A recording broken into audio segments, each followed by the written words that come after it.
Muchísimas gracias, Francesco. Muchísimas gracias a todos los que ya se puedan estar suscribiendo en la transmisión en Facebook Live por la página de SFL México. Y pues nada, vamos a hablar hoy con esta nueva conferencia que les traemos.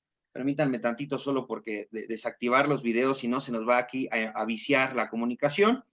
Entonces, les decía yo que hoy vamos a hablar sobre el contrato social, la gran mentira, esta cuestión a la que todos nosotros siempre nos hemos encomendado de alguna manera, hemos citado autores, por ejemplo, Rousseau, John Locke, Thomas Hobbes, sobre todo los filósofos del siglo XVIII, el siglo de la Ilustración, son los que más citamos del día con día, no podríamos sino hablar, por ejemplo, del contrato social, y para ello hoy vamos a desmitificar esta visión, vamos a comprender más allá e incluso vamos a analizar si el axioma con el que se parte, esta idea de que el hombre es malo por naturaleza, que ya lo iremos viendo, ya nos iremos adentrando a esta plática, si este axioma hoy corresponde a algo verdadero. Esto es, si el axioma se justifica y por tanto el modelo hoy puede emplearse de la manera más deseable, que busque la verdad. Al final del día recordemos que todo modelo es una representación de la verdad. Bien, no puedo sino presentar a nuestros excelsos ponentes del día de hoy. Nos acompañan Luis Fernández Ordóñez, quien es estudiante de Administración y Dirección de Empresas y Derecho en la AI University y, pues bueno, tiene interés en la filosofía política, la teoría económica, la metodología austriaca, así como en las bases teóricas del libertarismo. También nos acompaña el ya excelso y conocido David Marcos Luján. Él es estudiante de tercer año de filosofía por la Universidad de Granada. Sus áreas de interés son la ética, la filosofía política, el libertarismo, la escuela austríaca, y ha escrito, de hecho, apenas recientemente un paper para la revista del Instituto Mises de Brasil llamado En defensa de la libertad de expresión, de la cual hago votos para que todos los que nos puedan escuchar puedan leer este magnífico documento. Les reitero, el título de el mismo es En defensa de la libertad de expresión, publicado en la revista del Instituto Mises de Brasil, para quien guste poder conseguirlo. Pues nada, no me queda más que agradecerle a los ponentes, a David, a Luis, a SFL México y sobre todo a ustedes que se puedan estar incluyendo en esta conversación.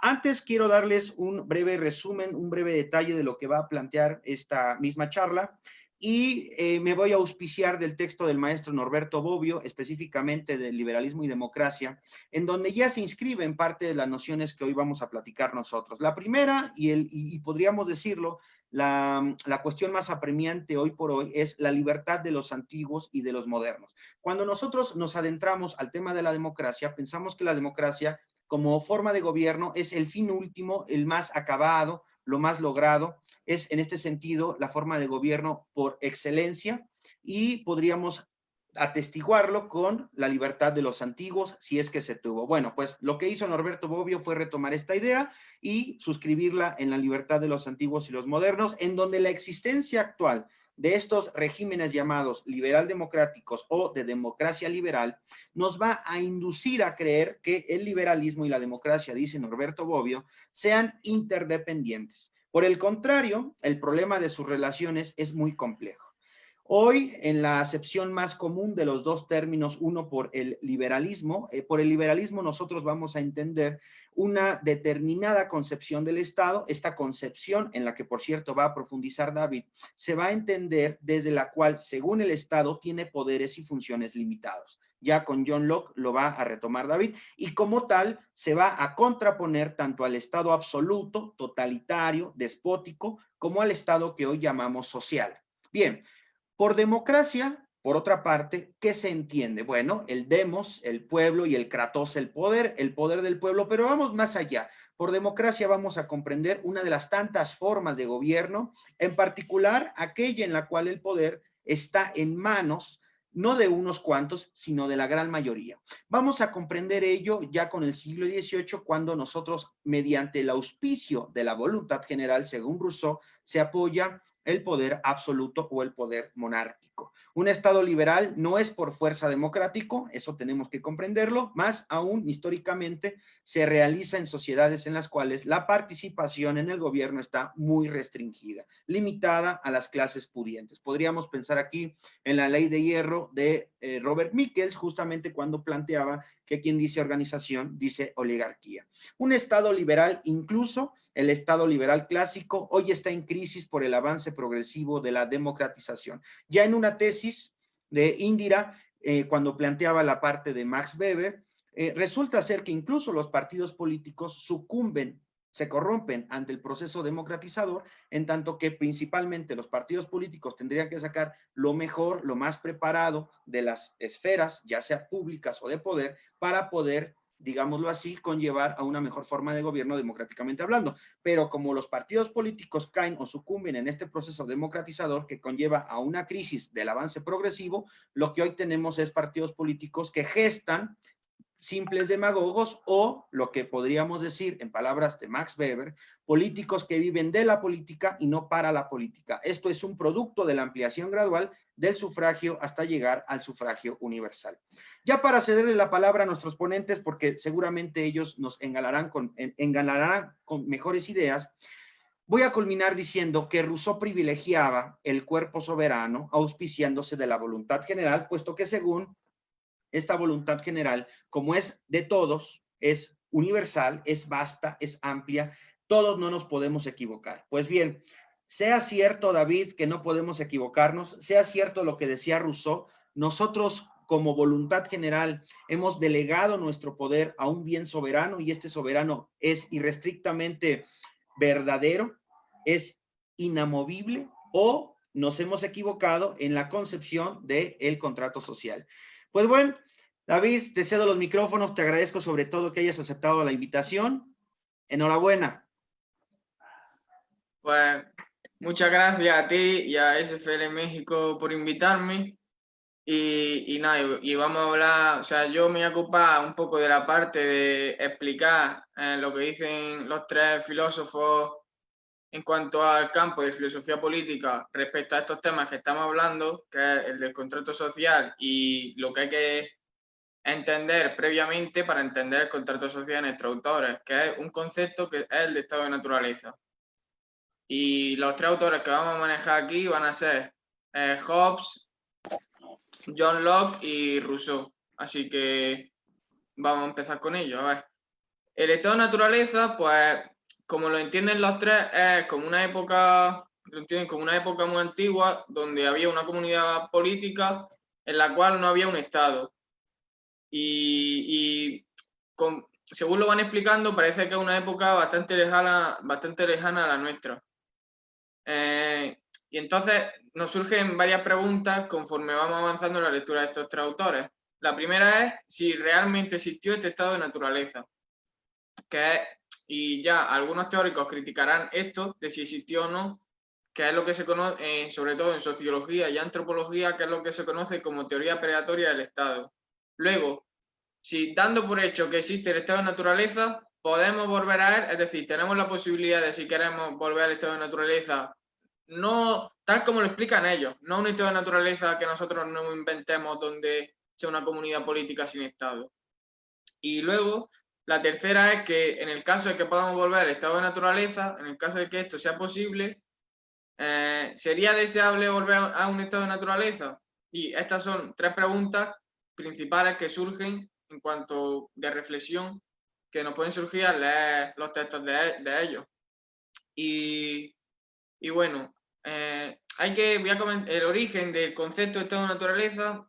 Esto es bastante importante porque el origen del concepto de estado de naturaleza es un concepto teológico, es un concepto que manejaban los padres de la Iglesia para explicar la diferencia entre el estado del jardín de Edén, donde estaban Adán y Eva, y el estado de naturaleza caída, que es donde estaríamos nosotros ahora. Entonces, este estado de naturaleza, que los padres de la Iglesia llamaban estado de naturaleza caída, los tres filósofos estos que he dicho, Hobbes, Locke y Rousseau, lo cogen de ahí. Y entonces ellos lo que idean es decir, tenemos que inventar un estado de naturaleza, como intentar salir de este estado de naturaleza en el que estamos ahora y crear un nuevo estado que no sea el de la naturaleza, donde no haya caos, haya orden, la gente no se mate uno a otro, etc. Y que esto es un poco lo que dice el profesor Dalmacio Negro, su interpretación va por ahí. Así que ahora vamos a empezar con Hobbes y luego iremos Locke y Rousseau. la reflexión de Hobbes empieza con una pregunta muy filosófica, que él lo que quiere es entender al ser humano, ¿no? Entonces dice que para entender al ser humano no tenemos que preguntarnos qué queremos, sino qué somos. Y a partir del qué somos, es decir, cuál es nuestra naturaleza humana, ver qué queremos, cómo podemos organizarnos, etcétera, etcétera. Y tal. Hobbes, pues, como es bien conocido, su concepción de la naturaleza humana es una muy negativa, que quedó plasmado, se ha quedado plasmado la cita, ya pasaba al análisis de la historia de la filosofía como el hombre es un lobo para el hombre. Que, vamos, que esto quiere decir que el hombre son lobos que se matan unos a otros todo el rato y la vida en el estado de naturaleza sería algo feroz, corta, como si Y estuviéramos en la selva, vaya.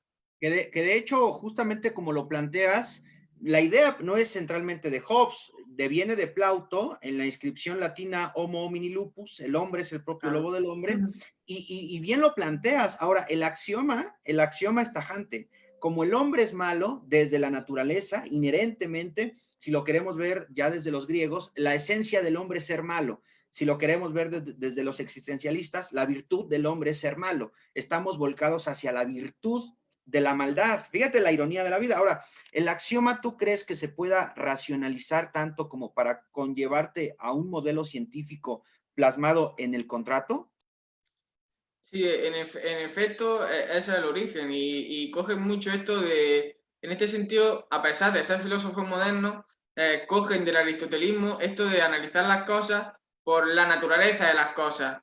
Es decir, cuando queremos saber qué es la misa, cuál es la esencia de la misa, es que tenemos, según Aristóteles, tendríamos que ir a la naturaleza de la misa para saber la esencia de la misa. En este caso, el objeto de estudio no es una mesa, es el ser humano. Entonces, para entender al ser humano y su esencia, tendremos que ir a la naturaleza del objeto de estudio, que es el humano, la naturaleza del ser humano.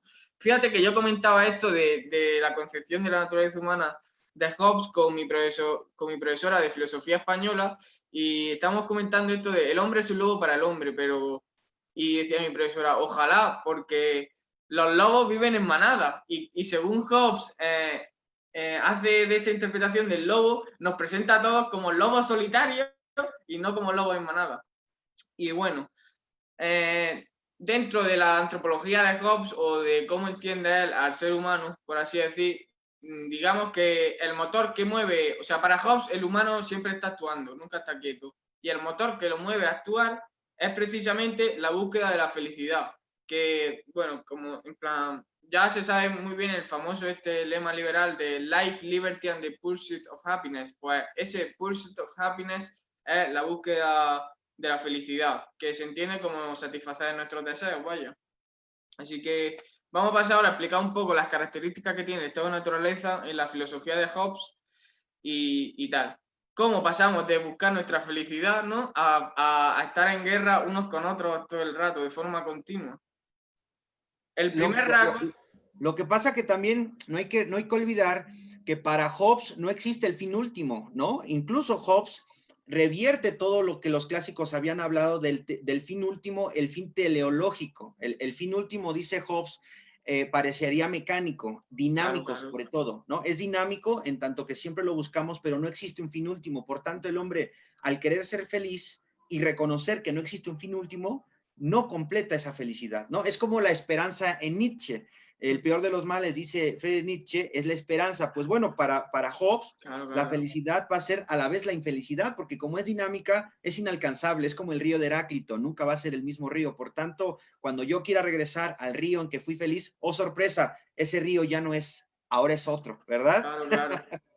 Es como, no, digamos que sería como, yo tengo el objetivo de la felicidad, pero en realidad nunca llego a ese objetivo, sino que lo único que podría hacer es, mientras llego, intentar ser feliz y sin darme cuenta yo ser feliz mientras intento llegar a ser feliz sin saber que yo soy feliz. Pero bueno, ha sido un poco lioso esto, pero si lo vemos en cámara lenta, tiene sentido.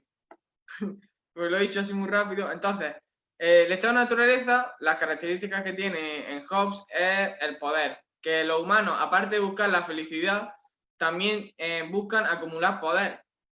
Y bueno, y el poder, pues según Hobbes, ya en el estado de naturaleza se manifiesta de distintas formas. Una de esas formas son la riqueza, otra es la reputación que tenemos, otras son nuestros amigos, etcétera, etcétera. La segunda característica que tiene este estado de naturaleza es la igualdad.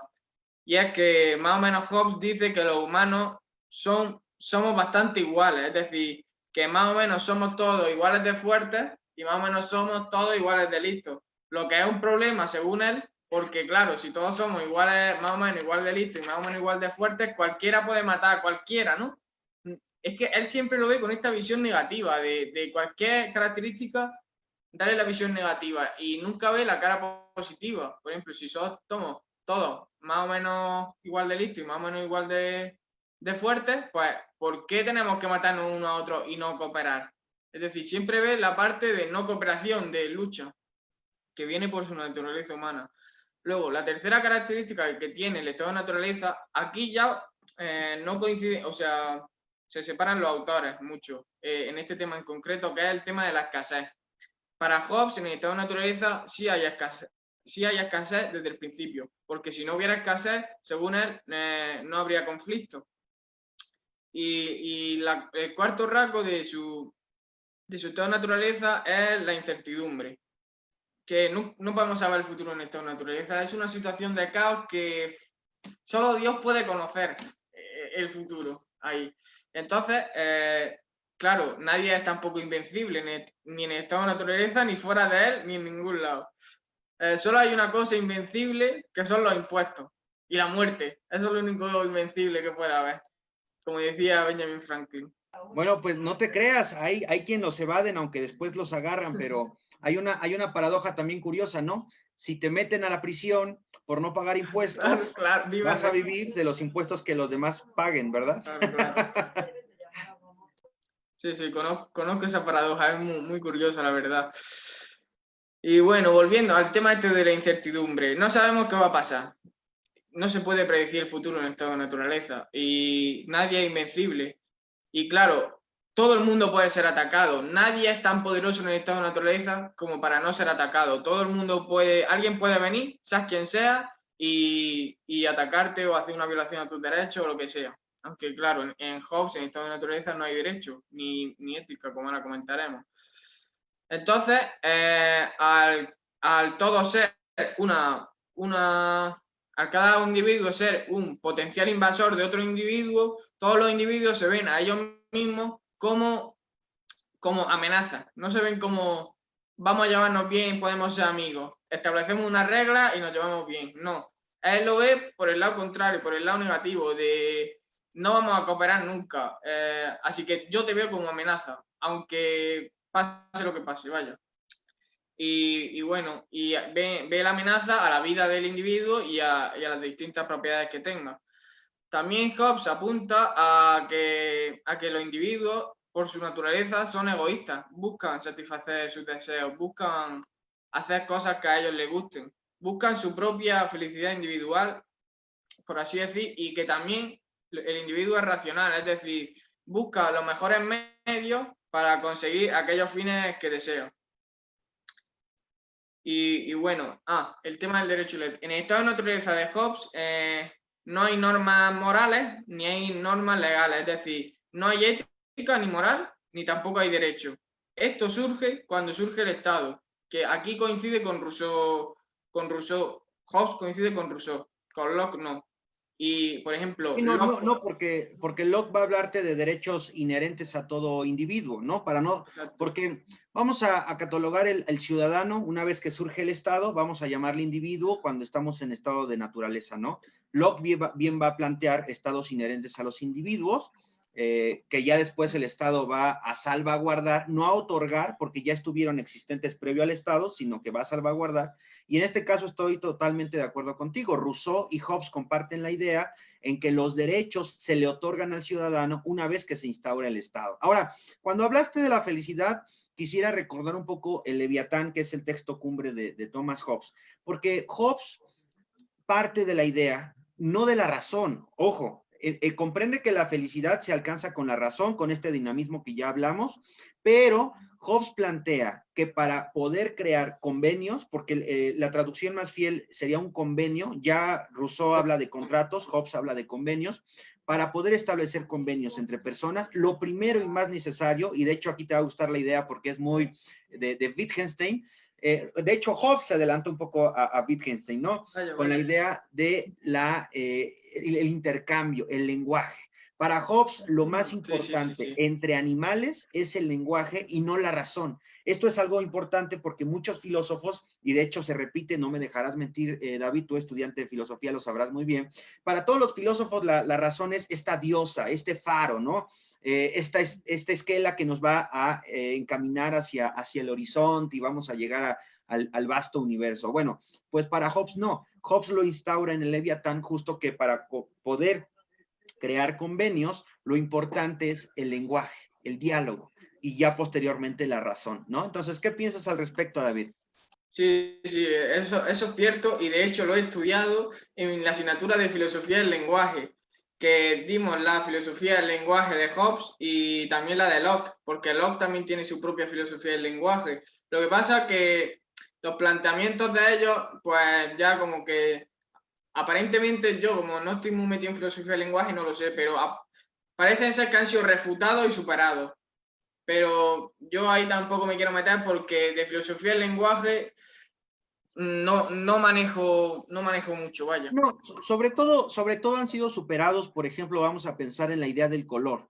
Cómo el color como un concepto, como una abstracción, sobre todo es una abstracción del mundo exterior. Ahí seguramente para las personas que nos siguieron en la conferencia sobre Kant les gustará demasiado esta idea. Ya planteaba Kant que no existen objetos sin sujetos. Hay objetos para los sujetos y no viceversa, ¿no?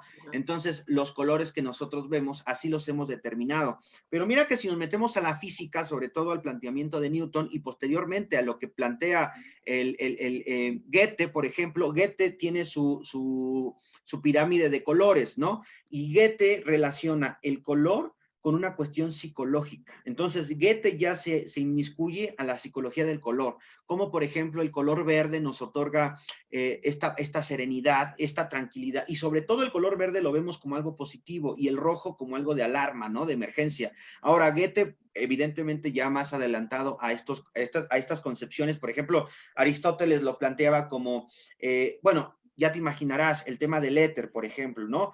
Aristóteles lo asociaba con el fuego es rojo, ¿no? El mar es el azul, etcétera, etcétera, el cielo, ¿no? El mar es el verde, el cielo es el azul, el fuego es el rojo y la tierra es el café. Y entonces Aristóteles planteaba la idea del color, que si tú mezclabas estos 4 colores elementales, porque ya sabes que en Aristóteles todo es elemental, si tú mezclas estos 4 colores elementales, pues puedes crear los demás. Pero, por ejemplo, la concepción del negro no se tenía, ¿no?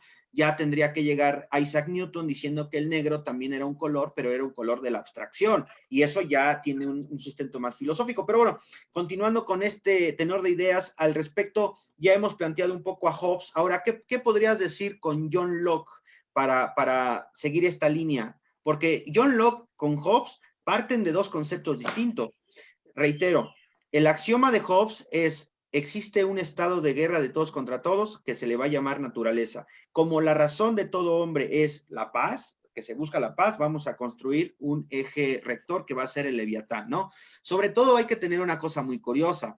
Hobbes, ¿por qué habla de Leviatán y no de Behemoth, por ejemplo, ¿no? El Leviatán es un monstruo de los mares, ¿no? Y Behemoth es el monstruo de la tierra. ¿Por qué Hobbes auspicia el poder soberano en el monstruo, el terror de los mares?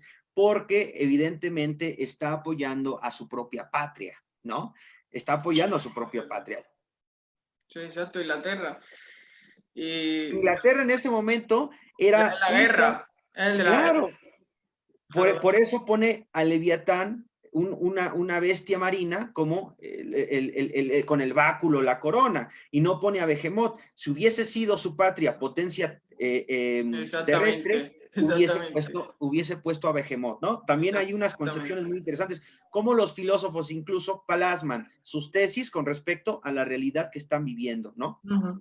Pero continúa, David, perdón. Pues eso, volviendo un poco a lo de que no hay derecho ni moral en Hobbes, que coincide con Rousseau, podemos ver que en el tema de la escasez, Hobbes como que se quedaría solo, como se queda Locke en el del tema del derecho y la moral, y Locke y Rousseau más bien coincide con Locke en que sí hay escasez. La filosofía hace extraños compañeros de cama, como se suele decir. Y bueno, volviendo a lo de esto, Hobbes dice que no hay derecho ni hay moral, pero sí dice que hay como unas reglas que podemos más o menos deducir de la regla de oro, que la regla de oro es la de no hacer a los demás lo que no quiero que me hagan a mí. Y de esta regla de oro, pues se deducen algunas reglas que sí podrían ponerse más o menos de acuerdo, pero que tampoco en esta naturaleza, que sería como buscar la paz, evitar la guerra, cumplir los acuerdos y, y eso, pero claro, nunca está la garantía de que los demás vayan a cumplir sus acuerdos. Y ahora pasamos al tema de cómo solucionamos el tema del estado de naturaleza según Hobbes. Antes de que pases, me gustaría ya darle la bienvenida a Luis, que ya pudo corregir los problemas de luz, de iluminación. Y sobre todo, Luis, déjame, te doy el comentario de José Buscas, que dice, tengo una pregunta, ¿qué clase de resaca tiene el de abajo? Luis, es que no te veíamos, entonces la gente cree que andabas con resaca, pero nada de eso. Estás al pie del cañón. Nada. Bienvenido, Todo Luis. bien, muchas gracias. Lo primero, lo siento si no se me ve muy bien o no se escucha perfecto.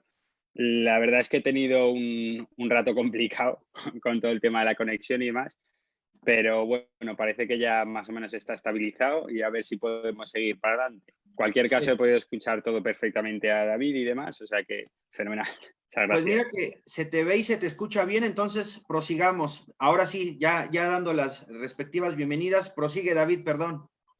Pues mi saludo a Luis. Así que bueno, sigo con esto. A ver, ¿cómo solucionamos el tema del estado de naturaleza para que no estemos en un estado de guerra continuo, mortal y sangriento? Pues para Hobbes la solución es crear un estado de desigualdad en una situación de igualdad. Es decir, en el estado de naturaleza había igualdad, como hemos comentado, y ahora crearíamos la desigualdad. ¿En qué se encarna esta desigualdad? En lo que él llama creación del soberano, que es una persona que está por encima de los demás y es él el que crea las normas morales y legales. O sea, es el positivismo puro y duro. Es el soberano el que crea el derecho y es el soberano el que crea la ética, que viene a ser lo que él llama las leyes del soberano. Y entonces lo que hace es cambiar el miedo. Es decir, no es en el estado de naturaleza había miedo al otro. Ahora no tenemos miedo al otro. Ahora al que le tenemos miedo es al soberano. Y entonces este miedo que tenemos al soberano, porque si no le hacemos caso nos va a castigar, es lo que hace que obedezcamos la ley del soberano. Entonces aquí es cuando se crearía esta especie de contrato social que para Hobbes da igual que, o sea, el consentimiento da igual si es voluntario o no, porque su tipo de estado es como una especie de dictadura. O sea, que da igual que te guste o no, va a tener que consentir sí o sí o agárrate la silla.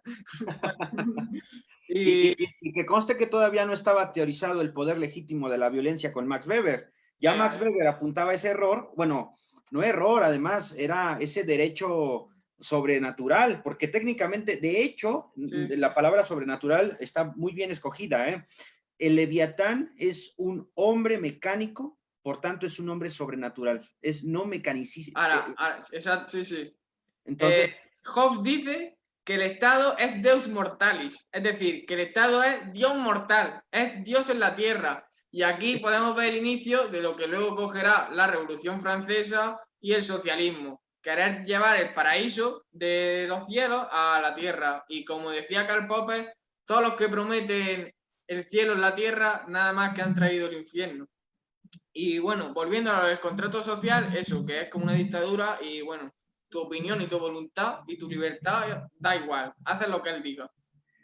Aunque sí que, o sea, el contrato social, claro, el contrato social solo entre los súbditos, que no son ciudadanos, son súbditos del soberano. Y claro, solo vale para ellos el contrato social. El soberano no está sujeto al contrato social. Pero sí que tiene un límite, y el límite, que es un límite moral que le pone Hobbes, es que el soberano no sea ingrato, vaya. Y Y también incide Hobbes, y ya pasamos a Locke rápidamente, que da igual, más o menos, o sea, da igual cómo se elija el soberano, pero que tiene que haber un soberano, vaya. O sea, lo importante es que haya soberano, no cómo se elija ni quién sea. Y que lo importante, o sea, que la función del soberano es que haya orden, seguridad y las leyes se cumplan, sean cuales sean estas leyes. Y ahora, si quieres, pues pasamos a Locke. Si quieres, sigo ya directamente con Locke, ¿no? Sí, pasemos a Locke, solamente rescatando la idea que ya veníamos diciendo. Recordemos que todo esto es filosofía política. Ya con Luis pasaremos un poco más a las partes científicas. ¿Por qué filosofía política? Porque están hablando del deber ser, de lo que debería ser, ¿no? Ya la ciencia política, por ejemplo, que estudia no solamente el poder y sus intercambios, sino también lo que es, ¿no? Lo que se percibe, que con esto no estaría de acuerdo Kant, pero bueno, Kant ya no está con nosotros. Lo que vamos a nosotros entender en John Locke es que mientras Hobbes se auspicia de este estado de naturaleza, de Plauto sobre todo, John Locke no. John Locke va a decir que incluso, y voy a adelantarme un poco, el estado anárquico es el estado más perfecto que existe. El fin último del estado anárquico es la libertad de todos los individuos y la igualdad entre todos. Ahora, hay que tener cuidado aquí, porque Alexis de Tocqueville ya viene en una de las tesis que va a plantear, es libertad e igualdad, una va en detrimento de la otra, pero eso lo podríamos tomar ya casi en las conclusiones. Entonces, pues adelante con John Locke, David. Ok, pues voy adelante. A ver, John Locke, a mí me gusta más, pero más que Hobbes, pero que tampoco soy muy allegado. Aquí cuando explicamos filosofía política, el otro día estamos explicando Kant, cuando explicamos Kant somos kantianos, cuando explicamos Hobbes somos hobbesianos, cuando explicamos Locke somos lockeanos. Te tienes que poner la camiseta. Exacto. Así que bueno, Locke dice el estado de naturaleza, que nunca olvidáis esto de que es un concepto teológico y lo cogen de ahí. Tiene tres características principales. Es un estado de libertad, es decir, y aquí entienden estos dos autores, y esto sí que lo hacen bastante bien, que entienden libertad como libertad negativa. Es decir, un dictador como Hobbes entiende libertad como libertad negativa. Aquí hay una contradicción con su sistema, no puede defender la libertad negativa con su sistema político, pero bueno, entiende que es la libertad que hoy ni eso se entiende. Porque ya libertad positiva, se mete Stuart Mill y bueno, y está embarrado, por así decir. Entonces, Locke entiende la libertad como libertad negativa, no intervención a un individuo, a sus actos, siempre y cuando estos actos no dañen ni invadan un derecho o propiedad ajena, vaya, o libertad ajena. Luego, la segunda característica del estado de naturaleza es que es un estado de igualdad. Hay igualdad de derechos y de libertades en el estado de naturaleza. Y ahora veremos cómo surge este derecho.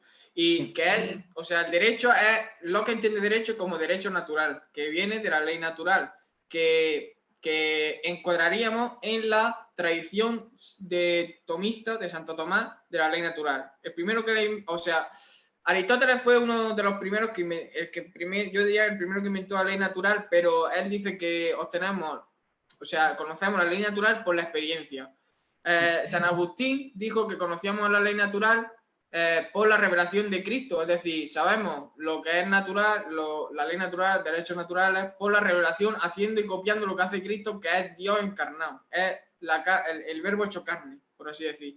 Y Santo Tomás discrepa con estos dos diciendo que la ley natural la podemos obtener por la razón y los derechos naturales podemos arguirlos mediante la capacidad racional del hombre. Y aquí, esta tradición de derecho natural, pues eso, pasa por Locke y en el siglo XX, pues se ve en la obra de Rothbard, de Ética de la Libertad.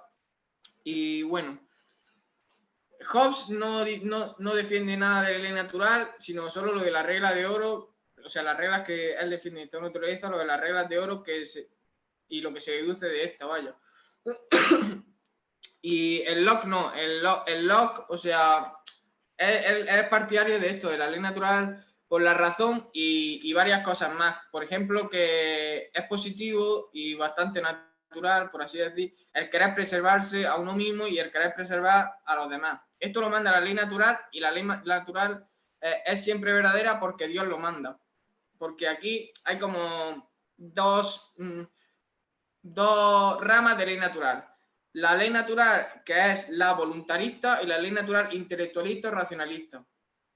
Locke estaría en la voluntarista, es decir, que la ley natural es verdadera porque lo dice Dios, mientras que Rothbard, por ejemplo, estaría en la rama de derecho natural, intelectualista o racionalista, donde Dios en plan, no tiene por qué ser importante, vaya.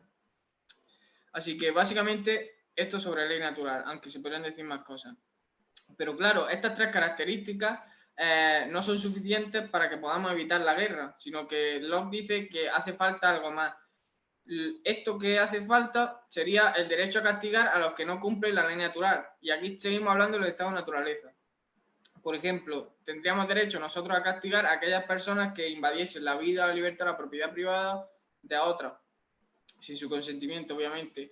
Y también añade otro derecho que, bueno, o dos derechos, no sé, uno o dos, como queramos verlo, es el derecho de autodefensa, el derecho de defensa propia que yo tengo de poder defenderme y defender mi propiedad cuando alguien intente invadirla, y el derecho a defender la propiedad y la vida de los demás. Es decir, si alguien la ataca, yo tengo derecho de ir a ayudarle. O sea, aunque me ataquen a mí individualmente, pareciera que yo solo es el único que puedo defenderme porque soy el único al que se le está haciendo la agresión. Pero Locke dice que no, que los demás también tenemos derecho a ayudar a ese que está siendo invadido o que le están violando los derechos y etcétera.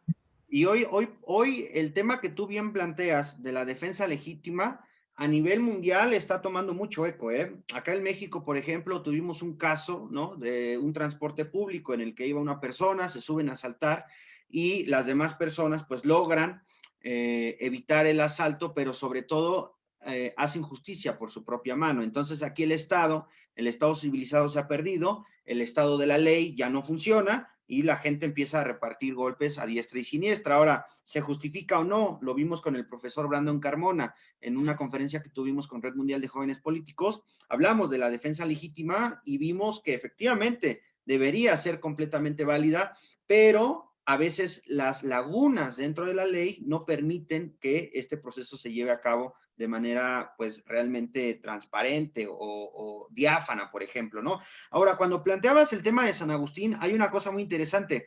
Para San Agustín, la filosofía es un afán de Dios, ¿no? Y ya Santo Tomás de Aquino lo retoma, pero él exalta la cuestión teológica y no la cuestión filosófica. De hecho, para Tomás de Aquino la filosofía va a ser una sierva de la teología.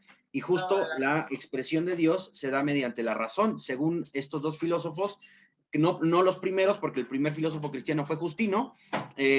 La expresión de fe es una expresión de la razón y por tanto la razón es una expresión de Dios. ¿Tú qué piensas al respecto, David? ¿El contractualismo en este sentido es una expresión de Dios o de Dios encarnado, como diría Hobbes? No. No puede ser ninguna de esas cosas por los 10 mandamientos, que son las 10 órdenes directas de Dios. No matar y no robar, dicen los 10 mandamientos. El Estado mata y roba, por tanto, cristianismo y Estado son incompatibles. Y quien quiera casarlo es un pecador e irá al infierno. Oye, la gente anda diciendo que por qué no participa Luis. Lo que pasa es que Luis viene en la segunda sección, pero Luis, si quieres participar de una vez, adelante, con todo gusto. Nos dice Eduardo Blasco que por qué no opinas. No, sí opina, pero... sí, luego si queréis ya debatiremos más cuestiones sobre el estado de naturaleza, etcétera, pero bueno, de momento que David presente esto y termine de presentar a los tres autores que él lo maneja más, luego hablo yo ya del por qué el contrato social ni se ha dado, ni se va a dar, ni es posible. Y a partir de ahí ya podemos empezar a debatir más cuestiones, pues entrar en concreto en el estado de naturaleza. Bien, entonces, como dice Luis, creo que también yo guardo silencio y dejamos que David termine y al final hacemos aquí un diálogo. ¿Qué les parece? Pues venga, David.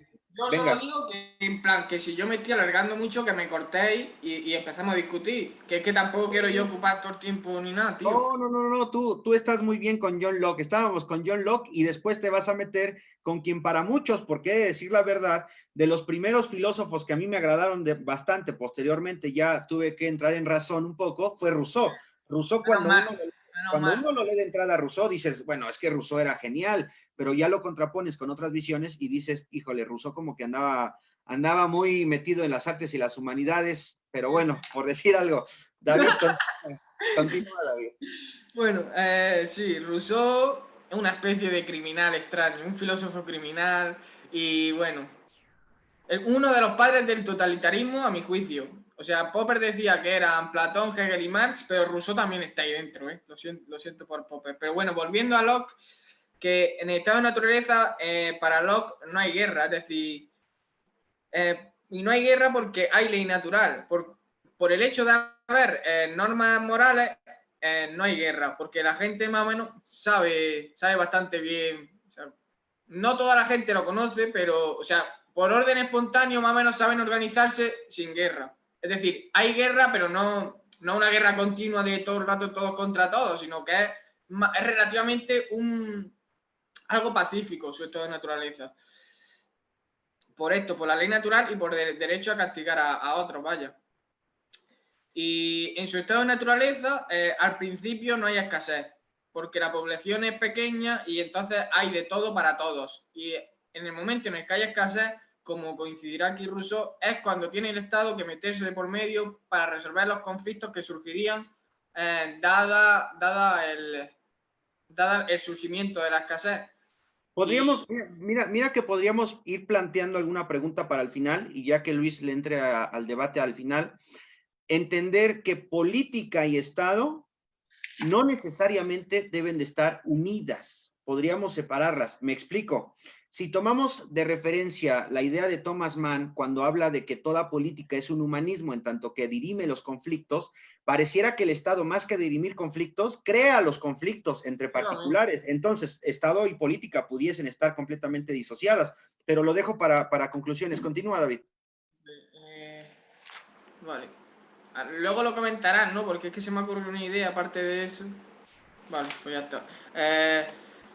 ¿Por qué? O sea, según Locke, ¿por qué no seguimos en el estado de naturaleza si el estado de naturaleza era tan bonito, ¿no? Como parece plantearlo.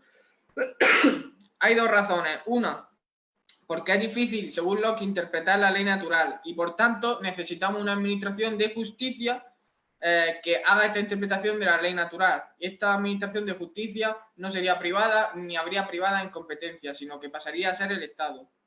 Y la segunda razón por la que no seguimos en el estado de naturaleza es porque surgirían conflictos al generarse la escasez. Entonces habría mucha acumulación de propiedades y se inventaría pues el dinero, o sea, se inventa el dinero y estas cosas. Entonces se produce escasez y empiezan a haber conflictos. Entonces, para resolver estos conflictos necesitamos al Estado y a las leyes, aunque de decir que esto de la escasez también está muy relacionado con la teoría de apropiación original y eso, pero eso vamos a dejarlo de lado. Ahora... Eso le corresponde a una charla para marxistas. No, eso es para nosotros también, ¿eh? Un debate marxista libertario aquí, Hoppe, Kinsella, Bloch, pero bueno. Luego hay varias interpretaciones de Locke, que a mí de autores, que a mí me gustaría así al menos nombrar un poco por encima para que la gente conozca algunos de sus más intérpretes famosos. En última instancia, Locke, o sea, su estado de naturaleza es diferente, pero cuando crea el gobierno, es decir, sigue teniendo su filosofía política, uno la lee y sigue teniendo un trasfondo hobbesiano. En el momento en el que crea el Estado, empieza a decir que el bien del Estado es superior al bien de los individuos, etcétera, etcétera, y esto se ve muy bien en el ensayo de la tolerancia, donde la tolerancia está supeditada completamente al bien del Estado. Y hay gente que no es compatible con el bien del Estado, por tanto no deben ser tolerados, o al menos su idea. Bueno, eso lo va a retomar muy bien, por ejemplo, Michel Foucault. Michel Foucault le va a llamar lo anormal, ¿no? Aquellos que tenemos que meter en las cárceles, en los loqueros o incluso en las escuelas, ¿eh? Sí. Foucault, esto del poder, pues es muy interesante, la verdad. Abismal.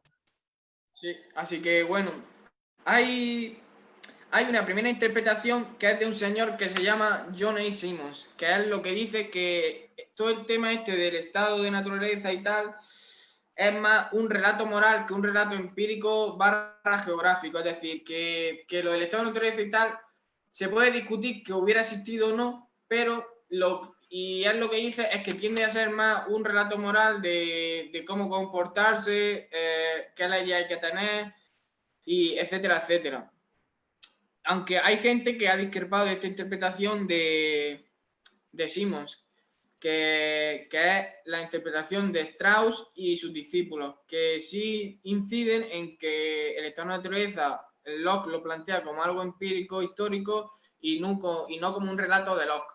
Los straussianos y sus discípulos también dicen que Locke en realidad es un anticristiano, de que él defendía el cristianismo, que es la rama del anglicanismo.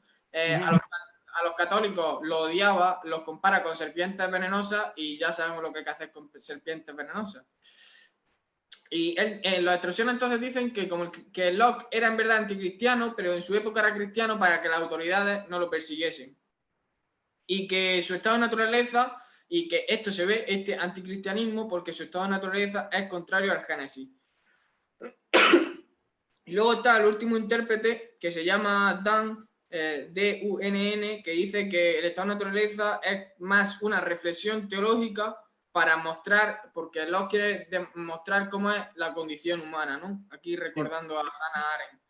Y entonces lo que Dunn dice es que Locke intenta demostrar que el hombre existe en un mundo creado por Dios para los propósitos de Dios. Y los gobiernos son creados por el hombre para seguir estos propósitos, que es lo que tú habías comentado, de si esto es compatible con esto o no. Ahora, yo ahí, y aprovechando la referencia que haces con Hannah Arendt, recordé a Blaise Pascal, ¿no? Justamente cuando Pascal decía, me encuentro entre estos dos espacios infinitos y por tanto me aterro, ¿no? Me aterra el silencio entre estos dos espacios infinitos, decía Blaise Pascal. ¿Cuáles son estos dos espacios infinitos? La vida y la muerte, la dualidad, Dios y la razón, ¿no? Justamente entender el axioma del hombre es lo más misterioso que existe, ¿no? El fin último, como bien decía Hobbes, no tenemos un fin último para la felicidad. La esperanza es esta infiel, es una ingrata, e incluso al propio Pascal le dijeron alguna vez una expresión.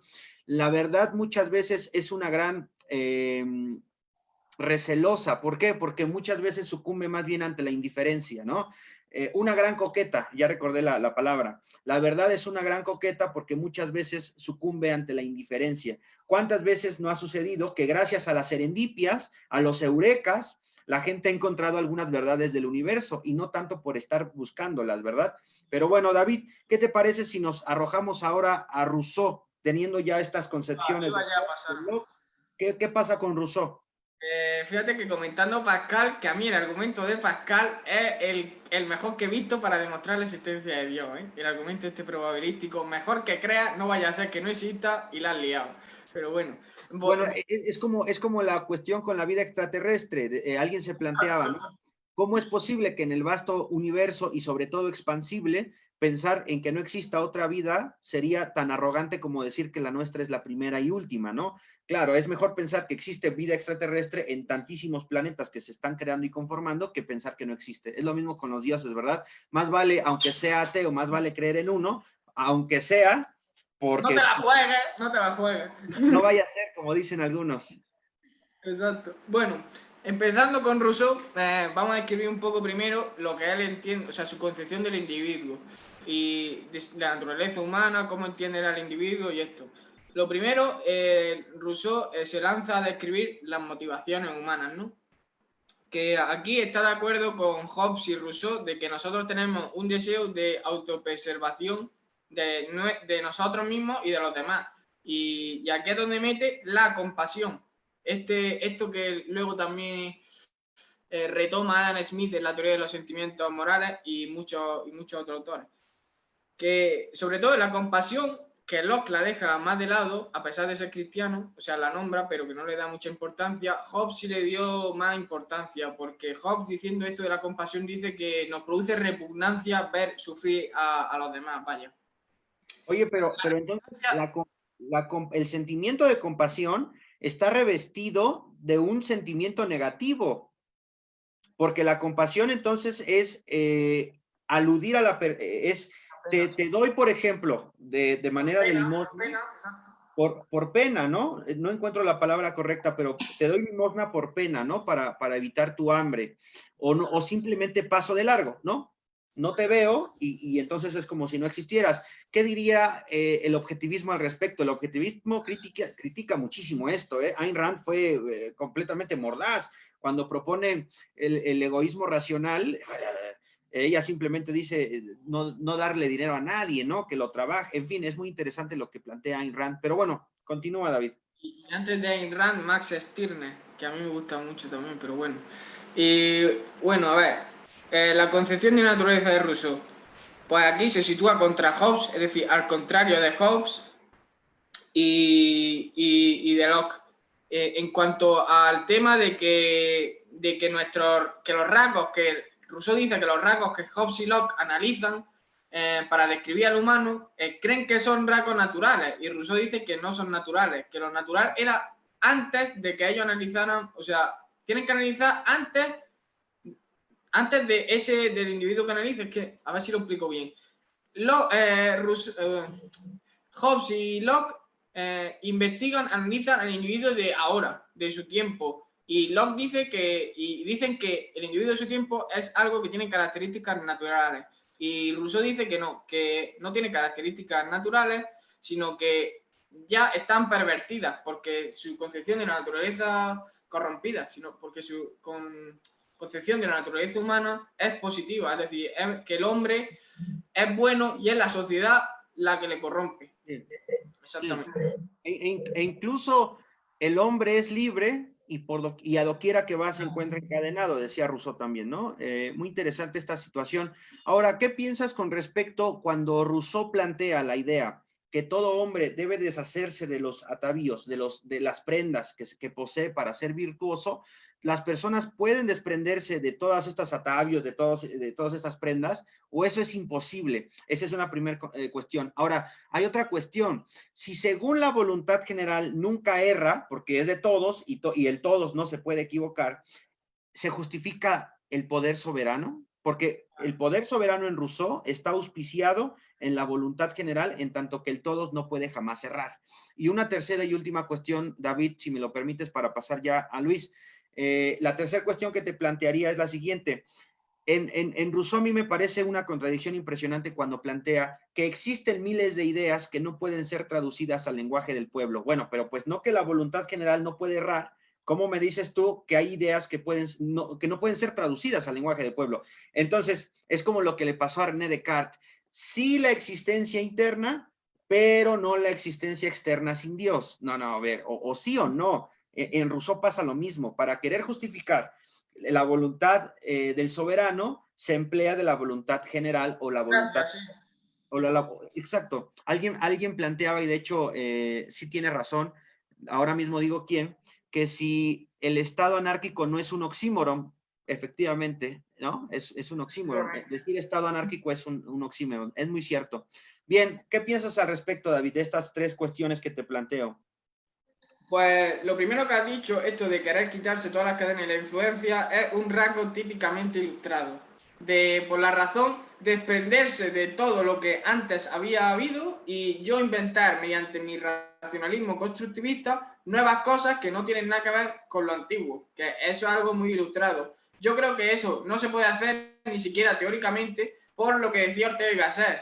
Hay algo que constituye al yo, y el yo lo constituye la circunstancia, pero la circunstancia no agota el yo. Es decir, tú no te puedes librar de todo lo que ha antecedido en tu vida hasta el momento que dices, no, voy a desprender de todo esto. Tú puedes llegar a esas conclusiones por tus circunstancias, es decir, la gente con quien te juntas, cómo te han educado, dónde has nacido, en qué época. Intenta librarte de eso, a ver si puedes. De ninguna manera vas a poder. Luego, lo de la voluntad general, a ver, yo diría que no puede existir nunca una voluntad general porque no tiene referencia ontológica. Es decir, solo puede existir la voluntad individual.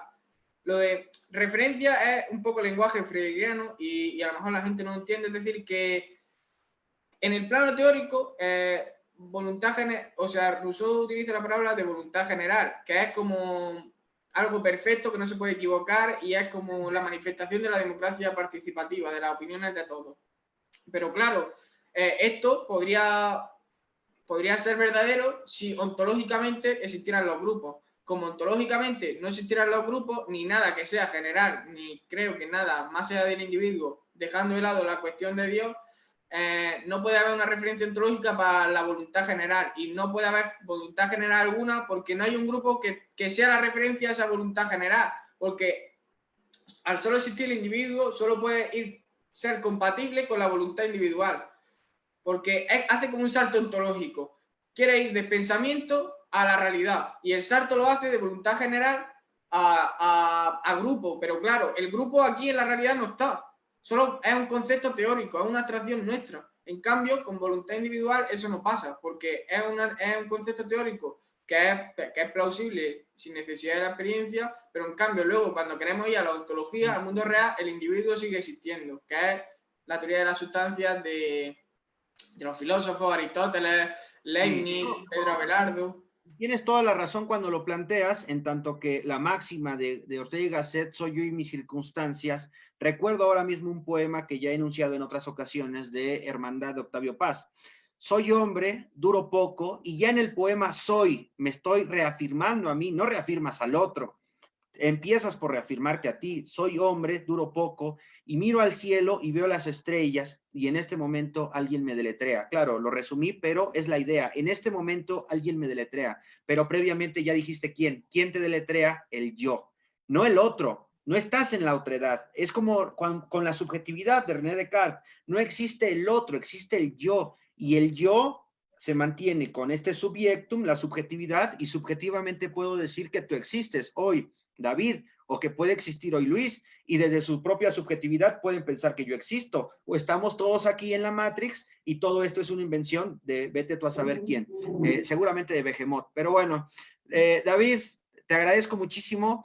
Regresamos contigo posterior a que Luis nos comparta su expresión. Luis, bienvenido en la charla. Solo quiero decir una cosa, que, o sea, hay más cosas que de Rousseau hemos dicho, no hay menos, que hay muchas más cosas por decir, el estado de naturaleza, el estado, el contrato social, solo que yo ya me he pasado el tiempo y ya le toca a Luis, pero que hay más cosas y que la teoría no se reduce a esto, vaya, y ya está. Ahora dejo a mi amigo Luis que hable ya, que soy muy pesado. No te preocupes de dejar cosas en el tintero, seguramente esto va a dar para un volumen 2, no te preocupes. Luis, bienvenido, muchísimas gracias por aceptar la invitación, te cedo los micrófonos. Bueno, muchas gracias a ti, a Students for Liberty México y a David, que por cierto, efectivamente faltan muchas más cosas por decir de Rousseau, pues os recomiendo que os paséis por su canal de YouTube, que tiene un vídeo hablando concretamente de Rousseau, o sea que por lo menos por ahí, bueno, yo creo que él tiene mucho que aportar, ¿no? Quizá mi parte no va a ser tan entretenida, pues ni vamos a profundizar tanto en cuestiones filosóficas, pero sí que creo que es interesante desmontar esta idea que, bueno, ya está claramente desmontada, ¿no? Pero del contrato social.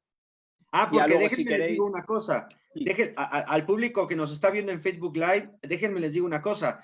Marco puso las bases, los cimientos del contrato y a Luis le toca la tarea de desmitificar el contrato. Entonces, preste mucha atención aquí porque todo lo que dijo Luis es lo que usted va a escuchar en las academias, en las grandes universidades y lo que va a decir Luis no lo dicen. Esto lo tienes que saber de manera autodidacta, pero ahora tenemos un gran ponente, Luis. Ahora sí, ¿y sabes por qué sé que tu conferencia va a ser muy, muy buena? Porque como muy buen pensador, siempre inicia, lo que yo voy a decir es fatuo, ¿no? Siempre uno comienza con esta arrogancia intelectual diciendo que uno no es nada, pero lo es todo. Muy bien, Luis, adelante. Bueno, pues muchas gracias. Y eso, como iba, básicamente el contrato social ya ha sido desmontado y no vengo yo a descubrir absolutamente nada nuevo, ¿no? Pero sí que quizás es importante divulgar estas cosas y que todos aquellos que sigan por algún tipo de resquicio mental creyendo en él, pues dejen de hacerlo, ¿no? Como diría el propio David, el contrato social no tiene existencia ontológica. Entonces, bueno, lo primero que hay que comentar en esta materia es que los contratos, una de las formas de distinguir, de las muchas formas de distinguir, y esto es teoría general de contratos, de distinguir los tipos de contratos, es entre contratos implícitos y explícitos. Esto queda bastante claro en los tres autores que ha presentado David, y es que un contrato explícito se da cuando yo doy mi consentimiento tácito a través de mi expresión, de mis palabras, ¿no? Y eso puede ser tanto escrito como a través de mis palabras, hablando. Por otra parte, el consentimiento puede ser implícito y y entraremos más tarde, es más complejo porque ese consentimiento se da a través de los actos. Entonces, en primer lugar, la crítica va a ser hacia el contrato explícito, que es algo más simple, puesto que, bueno, es tan fácil como definir que históricamente no se ha dado así. Otra cosa es, si teóricamente se diera, si lo aceptaríamos o no. En primer lugar, como decía David, efectivamente una de las críticas a la interpretación de Simons, de relato moral, que hay sobre la teoría de Locke, es que, bueno, el propio Locke incluso parece que lejos de hablar del contrato social como un relato moral, habla como si fuese una teoría empírica y él mismo trata de poner ejemplos, quizás no muy acertados, pero como Roma y Venecia, ¿no? Con lo cual, por ahí, yo creo que no es quizás la mejor interpretación. Luego ha habido una serie de autores que, bueno, pues han hecho una refutación histórica del contrato social explícito, como son Oppenheimer y Hume, ¿no? Y en el caso concreto de estos dos llegan a conclusiones similares, y es que la forma en que el Estado adquiere su propiedad, si queremos llamarlo así, o adquiere sus tierras, es a través de la usurpación, a través de la conquista o incluso a través de ambas, ¿no?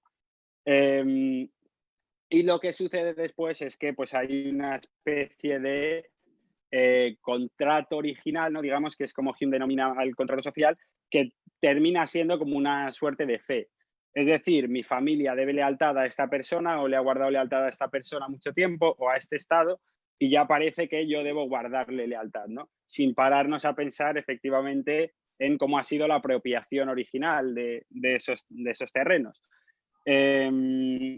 Con lo cual, bueno, fíjate si es así, que el propio Hume pone un ejemplo histórico en el que incluso las democracias griegas, que hoy se entienden como democracias griegas perfectas, obligaban a otras ciudades a entrar en sus ligas. Es decir, el Estado nunca se ha formado pacíficamente ni va a suceder. Con lo cual esto ya desmonta completamente la teoría del contrato social explícito, pero es que aún así Locke, a mi juicio, cae en un error teórico, aún si cabe, y es que no entiende bien o no gestiona bien la cuestión de la segunda generación. Entonces, la forma que tiene de justificar el sometimiento de las segundas generaciones y posteriores a la autoridad política es que afirma que la primera generación cede sus propiedades al Estado, pero sobre todo cede la jurisdicción sobre esas propiedades, ¿no? Entonces, a partir de ahí, esas propiedades están sujetas a la jurisdicción de un Estado que luego se va a encargar de proteger la propiedad privada de las personas y de las siguientes generaciones, ¿no? Pero claro, ¿qué sentido tiene la propiedad privada si yo no tengo jurisdicción sobre la misma? Al final, la propiedad privada, igual que con mi cuerpo, se fundamenta en que yo soy quien legisla sobre mi cuerpo, quien decide cómo usar mi cuerpo, y si yo no tengo cómo usar mi cuerpo, realmente no tengo la propiedad, con lo cual es una especie de contradicción paradójica en la que se mete Locke, que incluso desmitifica, ¿no?, la idea de contrato que puede tener él. Ya por pasar al contrato social implícito, que esto, o al consentimiento implícito, que esto ya sí que requiere un análisis jurídico un poco más fuerte. Casi todo lo que voy a decir, digo, ya está en el libro El problema de la autoridad política de Hume, que es seguramente la mejor obra con respecto al contrato social y que está muy bien estructurado, y yo creo que es muy recomendable, ¿no?, en esta materia. Entonces, como decía, el consentimiento implícito se manifiesta a través de los actos. Entonces, hay una serie de formas en que históricamente, y esto es, insisto, teoría del derecho, se ha aceptado el consentimiento implícito, y lo que es más curioso aún es que se tienen que dar en la mayoría de estados, si se dan estas condiciones, se acepta el consentimiento implícito. Es decir, el derecho que aplican los estados-nación es lo mismo que les va a tumbar. Es decir, ellos permiten que haya relaciones entre individuos sujetos al Estado en base a estas condiciones que luego, ahora analizaremos, no aplica bien a la autoridad política en sí. Entonces, bueno, empezaremos a decir las formas de consentimiento implícito, y en primer lugar tenemos el consentimiento implícito pasivo. El consentimiento implícito pasivo, digamos, os iré poniendo ejemplos y luego ya si queréis los discutimos. El consentimiento implícito pasivo puede ser, pues, por ejemplo, ahora con un tema que está muy candente, la cuestión de Messi y el Barça, etcétera, ¿no? Imaginemos que están en una reunión la junta directiva, y Bartomeu, que es el presidente del Barça, con Messi, la directiva, etcétera. Bartomeu propone, bueno, Messi se va a ir gratis y vamos a vendérselo al Manchester City gratis. ¿Alguna objeción? Bueno, pues si en ese caso no hay ningún tipo de objeción por ninguna otra persona capacitada para objetar, se entiende que el resto están dando su consentimiento implícito, ¿no? Y esto es algo así que se ha aceptado históricamente. Más Pues, formas de aceptación. Acá le decimos que el que calla otorga. Efectivamente, aunque no, luego veremos que no siempre. pero así es. Entonces, bueno, hay más formas, como puede ser el consentimiento implícito por aceptación de prestaciones. ¿Cómo puede ser? Imaginemos que David aquí tiene un restaurante.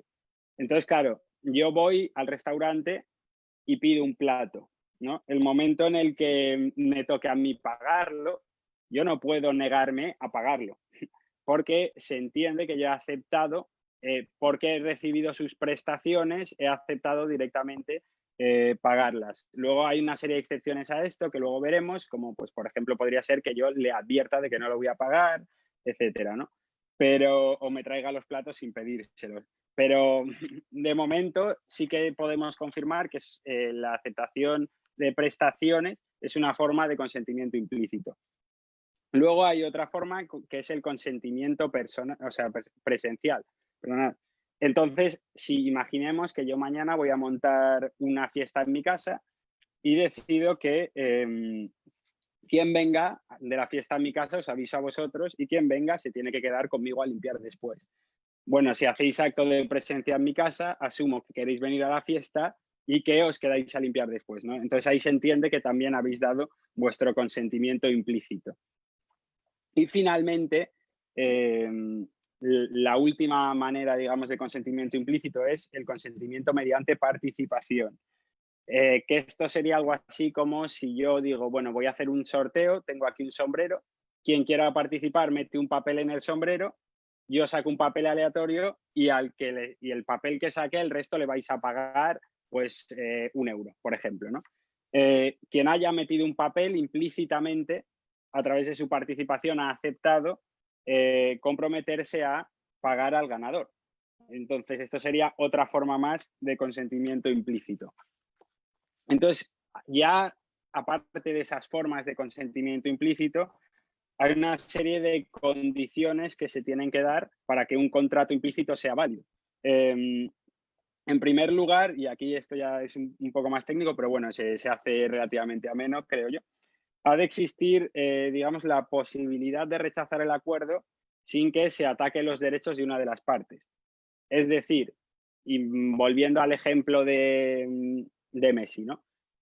Si el presidente dice vamos a venderle gratis, alguien se opone, pero añade que si se opone se le va a encerrar en una sala y no se le va a dejar salir en un mes, evidentemente ese consentimiento no se puede entender que haya un consentimiento implícito válido.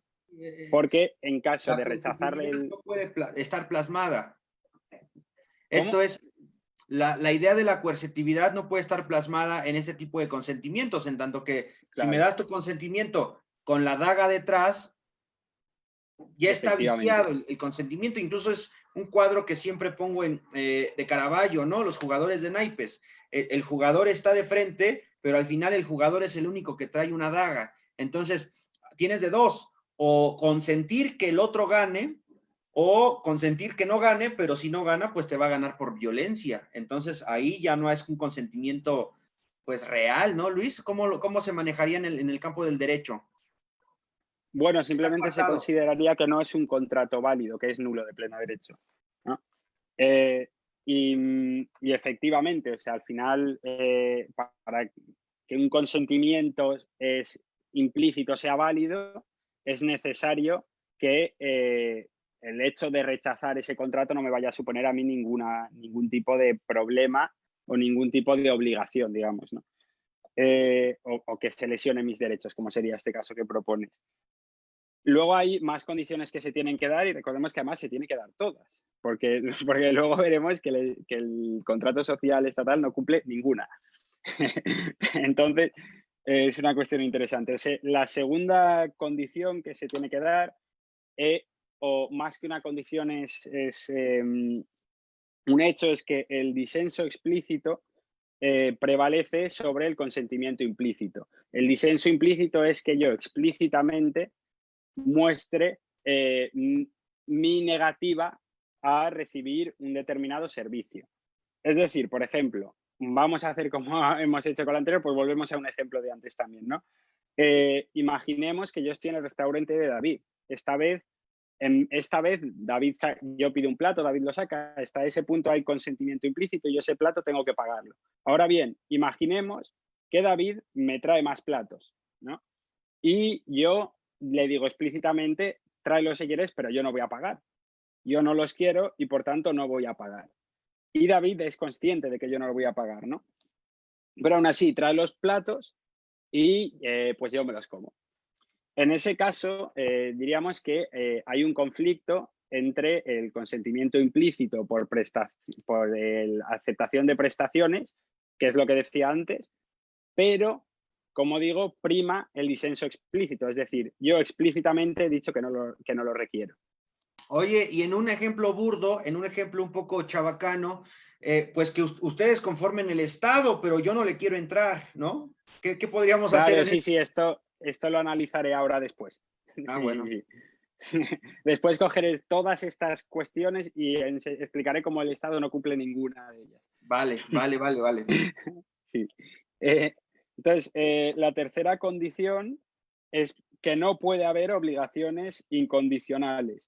O sea, es decir, que eso contaría como disenso. Es que imaginemos que yo digo, vamos a organizar nosotros tres, pues no sé, una partida de algo y digo, queréis venir mañana a mi casa a jugar una partida de póker, por ejemplo. Y digo, el que venga va a pagar 5 euros. Ahí sería válido, pero si yo digo, venid mañana, o bueno, venid si queréis, pero vengáis o no, vais a pagar 5 euros, en ese caso, vosotros, independientemente de que vengáis o no, no habéis mostrado vuestro consentimiento. Es decir, este ejemplo lo daré más adelante con el Estado, que se ve más fácilmente, pero es lo típico que te dicen, bueno, y entonces, ¿por qué utilizas servicios públicos esos que has aceptado?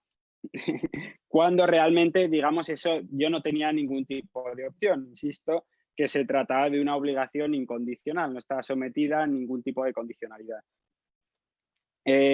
Y por último, la última característica como tal es que si un contrato genera obligaciones bilaterales, si una de las partes incumple, la otra parte tiene derecho a incumplir, no se le puede obligar a cumplir. Esto al final es algo bastante básico en derecho. De hecho, uno de los principios de derecho es pacta sunt servanda, o sea, es decir, yo hago un pacto contigo, tenemos que mantenerlo, y si tú no lo mantienes, yo tampoco tengo la obligación de mantener mi parte, ¿no? Entonces, esto ahora veremos cómo llega a tener muchos problemas y se incumple cuando lo hace el Estado. Así que ya voy a hacer un análisis ahora sí de si se cumplen estas 4 condiciones para el caso del Estado, la defensa típica que se suele articular y demás. Entonces, el primero de los casos, básicamente lo que analiza es bueno, si existe la posibilidad de rechazar el contrato sin yo sufrir un ataque a mis derechos. El primer caso sería quienes dicen, por ejemplo, ¿no? que, o la justificación de esto sería decir, bueno, tú puedes abandonar, o si no aceptas el contrato social, te puedes ir del Estado y ya está, ¿no? Esta sería la argumentación que harían. Claro, ¿cuál es el problema de este argumento? Que es un argumento circular, en la medida en que el Estado está atacando tus derechos cuando te está obligando a desprenderte de tu propiedad privada por no aceptar el contrato. Es decir, por volver un poco a hilarlo, sería como el caso que comentabas tú de los naipes. O sea, están poniéndote la navaja detrás, te están obligando a irte y lesionar tus derechos o aceptar, ¿no? Entonces, claro, esto tendría sentido incluso desde la ética libertaria si el Estado hubiese surgido conforme a los derechos de propiedad de la forma adecuada de esos terrenos. Entonces tendría todo el derecho del mundo a hacer eso, aunque, insisto, incluso así sería discutible, ¿no?, en la ética libertaria, pero el caso es que al haber el Estado adquirido esas tierras a través de la usurpación y del dominio de los demás, no tiene ningún tipo de derecho de propiedad y, por tanto, lo que está haciendo es lesionar los derechos del resto. Con lo cual, esa condición no se cumple. O sea, por poner un ejemplo, es como si yo os digo que tenéis que venir a mi casa y, o sea, perdonadme, si yo entro en vuestra casa y os digo que o me hacéis caso o tenéis que abandonarla. Estoy invadiendo vuestra propiedad y os estoy, además, ofreciendo un contrato nulo. Entonces, es un sinsentido por todos lados. Por otro lado, otra de las críticas o de las defensas que hay del contrato social implícito es negar que exista un disenso explícito. Es decir, pues los hay que dicen que si tú no te has negado explícitamente, has aceptado que el Estado bueno, imponga sus criterios sobre ti. La cuestión es que esto es tan tremendamente fácil de demostrar como que aquí ya hay varios que somos anarquistas que estamos dando nuestro disenso explícito y diciendo que nosotros no aceptamos el contrato social. Luego, y además esto no es algo nuevo, siempre lo ha habido, con lo cual ya este argumento carece de sentido. Pero es que aún así, incluso aunque nosotros quisiéramos hacerlo históricamente, el Estado hacerlo no hubiera cambiado absolutamente nada, con lo cual tampoco hubiera tenido excesivo sentido que estemos todo el día gritando en la calle que no hemos aceptado el contrato social. Luego, la tercera condición, que insisto, es de la que hablamos de las obligaciones incondicionales. Básicamente lo que hay que analizar es si en el contrato social hay algún tipo de obligación que no esté sujeta a condiciones. Y nos damos cuenta de que sí lo hay, ¿no? El argumento típico que utilizan para decir que no las hay es decir, bueno, aunque rechaces el contrato social, si tú has decidido participar imaginemos que coges el autobús para ir a la universidad.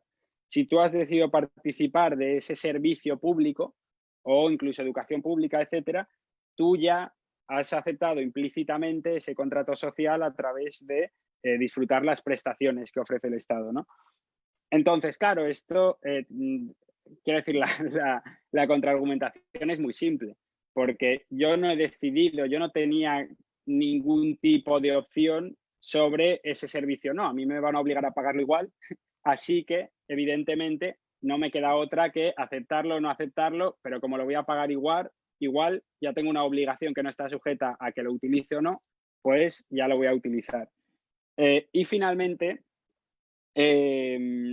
llegamos al último caso, quizás el más, ya digo, personal, más propio al Estado, que es que ¿qué ocurre si hay un cumplimiento por parte de una de las dos partes contratantes, ¿no? Imaginemos que uno de nosotros incumplimos nuestra parte del contrato social, ya digo. Pues el Estado, de alguna forma, digamos, nos va a castigar, etcétera. Ahora, ¿qué ocurre con el Estado cuando el Estado es parte y al mismo tiempo juez de este contrato, ¿no? Que el Estado puede perfectamente incumplir el contrato y no va a haber ningún tipo de reprimenda. De hecho, imaginemos, por poner un ejemplo, que yo acuerdo, Manuel, con David, eres un juez privado y David y yo contratamos y decidimos que vamos a acudir a ti como juez privado, ¿no? Y tú, imaginemos, tienes armas, etcétera. Bueno, en ese caso el contrato sí es válido porque si hay un incumplimiento por parte de uno, tú vas a garantizar que el otro no tenga que cumplir con sus obligaciones, ¿no? O que estas obligaciones, digamos, ya no sean vinculantes. En cambio, imaginemos ahora que yo contrato el acuerdo con David y David es más grande, más fuerte que yo, tiene más armas y David y yo somos los únicos que hemos contratado y no hay nadie vigilando ese contrato. Ese contrato es nulo de pleno derecho porque David va a hacer lo que le dé la gana con ese contrato mientras que yo no voy a poder hacer nada, ¿no?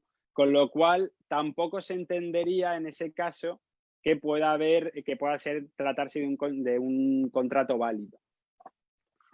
Y bueno, ya finalmente, bueno, da igual, lo dejamos por aquí porque quería hablar del contrato hipotético. Lo que pasa es que el contrato hipotético es bastante más complicado y además ya hay que entrar más en profundidad y no va con los autores de hoy, ¿no? O sea que si queréis entramos ya a las preguntas directamente.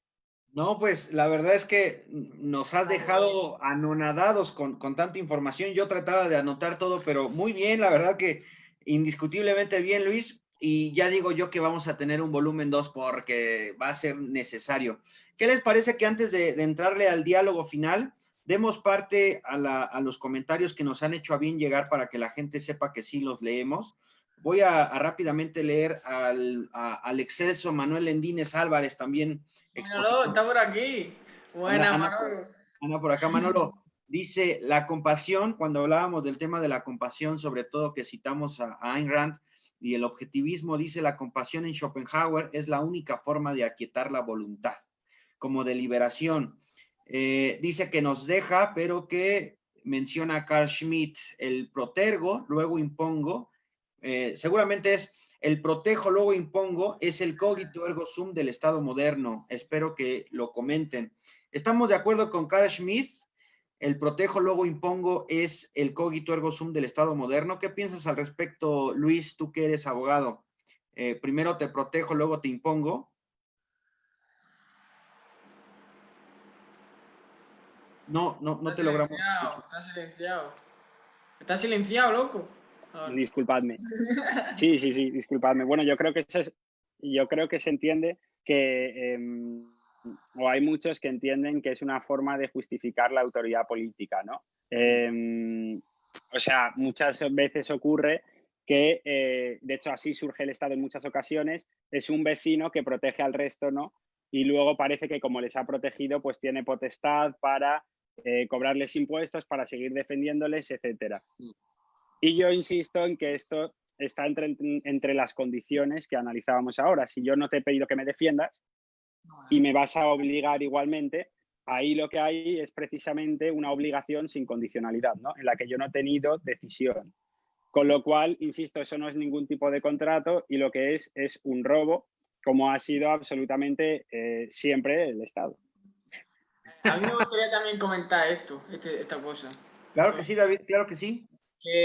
Mira, esto lo comenta Hoppe, de que, a ver, el mito, el Estado está bajo los cimientos o sobre los cimientos de mitos. Uno de los mitos es que el Estado protege. Y esto lo comenta Hoppe en la introducción, en la edición inglesa de Ética de la Libertad de Rothbard. Entonces, lo que aquí dice Hoppe es que el Estado, claro, supuestamente protege, pero sin ninguna duda invade. Entonces, el Estado pasaría a ser lo que llama Hoppe un protective invasor, lo que es una contradicción en sí mismo, porque sería un protector invasivo. No puedes poner que algo te proteja mientras a la misma vez te está invadiendo. Es una contradicción insoluble que tienen los que ven al Estado como un protector de nuestros derechos. Es un invasor. Es las dos cosas, es una contradicción, no se puede. E incluso, ya te lo comentaban en una ocasión pasada, la idea del anarquismo se sigue sin entender. Si no existe el Estado como eje rector, dador de la paz, de todas estas cuestiones de la justicia, de las leyes, en fin, ¿dónde quedan las instituciones en un Estado utópicamente anarquista? Porque la anarquía es un sinónimo de utopía, ¿eh? Aunque la gente no lo quiera aceptar. Yo eso no lo acepto. ¿No estás tan de acuerdo, David? ¿Por qué? Al menos puede ser que algunos anarquismos sean utópicos, pero el anarquismo que yo defiendo, que es un anarquismo de propiedad privada, como decía Rothbard, es antiutópico. No estamos diciendo como los anarquistas de izquierda no va a haber asesinos, todos nos vamos a llevar bien, todo va a ser guay, todos somos ricos, no es nada de eso. No vamos a ser todos ricos, no nos vamos a llevar todos bien. Va a haber asesinos, va a haber violadores. Simplemente decimos que hay otra forma de resolver esos conflictos que tengan legitimidad, porque cuando el Estado resuelve esos conflictos lo hace, al menos para el punto de vista de algunos, sin legitimidad. Y independientemente de la opinión, la voluntad de aquellos que piensan que no quieren que el Estado resuelva sus problemas, da igual lo que haga, sigue estando ahí encima. O sea que... Pero entonces, ¿qué les vendes a las personas que actualmente están con el Estado que conocemos todos? Incluso, mira, lo del orden. Por eso, Bueno, sí. si el Estado anárquico no me propone resolver lo que hoy por hoy vivo, ¿para qué quiero un Estado anárquico? O bueno, para no decir Estado anárquico porque es un oxímoron, ¿para qué quiero algo anárquico? ¿Por qué? Muy fácil, porque es justo. Por eso mismo, porque es igual a justicia. Y el Estado es la antítesis de la justicia. Exacto, pero yo veo ahí algo utópico. Yo entiendo la necesidad. No, pero... ¿Qué se lo va a hacer? Yo entiendo Pero no, fíjate, es que se puede defender, evidentemente la defensa última y primordial del anarquismo propiedad privada es la ética, porque sin ética cualquier cosa nos valdría, ¿no? Y sin la concepción de un bien y de un mal, pues estamos perdidos por ahí y todo nos vale. Sin embargo, fíjate que yo creo que incluso desde el punto de vista de funcionamiento, digamos, dejando a un lado la ética, la anarquía siempre se ha resuelto todo mucho mejor.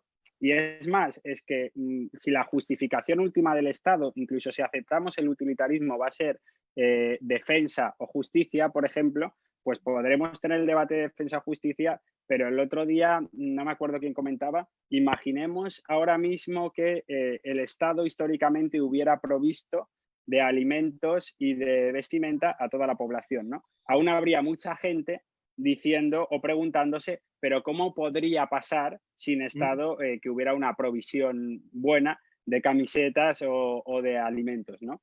Entonces, yo creo que el problema es que mucha gente interpreta la anarquía como lo que no es. La anarquía de propiedad privada no propone una solución a todo, sin embargo, deja que ese orden natural humano, que es quizás lo más parecido al estado de naturaleza, ¿no? El que hablamos, sea el que resuelve estas cosas, pero no propone una solución como tal. Yo no te puedo decir cómo se van a solventar todos los problemas.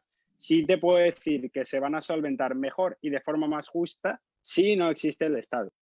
Sí, de hecho lo interesante saber es que en esta cuestión anárquica, ¿qué tipo de instituciones van a prevalecer? Porque no todas las instituciones pueden morir. Eso creo yo que estamos de acuerdo. E incluso los que defienden la primera institución, que es la familia. Ahora, aquí ya nos dieron la respuesta, miren, en el chat. Por eso es bueno leer el chat. Dice... Yo no estoy viendo el chat. ¿Cómo veo el chat? O yo no puedo verlo. Dice el buen Juan José. Yo no puedo. Bueno, tú tampoco lo ves, ¿no?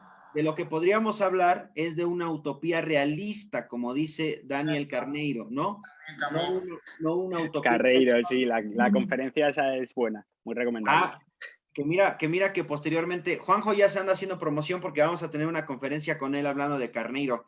Pero bueno, daré lectura a los demás comentarios para poder cerrar esta cuestión del Facebook Live. Miguel Armenteros dice, tenemos que tener un consentimiento real, no viciado, efectivamente, no con la daga, no con el puñal por detrás. Y Isma, bueno, no. Luego si vamos a seguir hablando, ya vamos... No, vamos a seguir hablando, pero solo quiero darle lectura a los comentarios. Dice José Bueno que si Estado anárquico no es un oxímoron, efectivamente ya lo hemos comentado que sí. Y te pregunta Luis, ¿cuál es la diferencia entre consentimiento implícito y consentimiento tácito? No, es exactamente lo mismo. De hecho, el consentimiento explícito, bueno, digamos que un segundo, ahora tengo que comprobarlo, pero si no me equivoco es lo mismo, o incluso puede ser como mucho que tácito sea oral, etcétera, pero cuando tú das tu consentimiento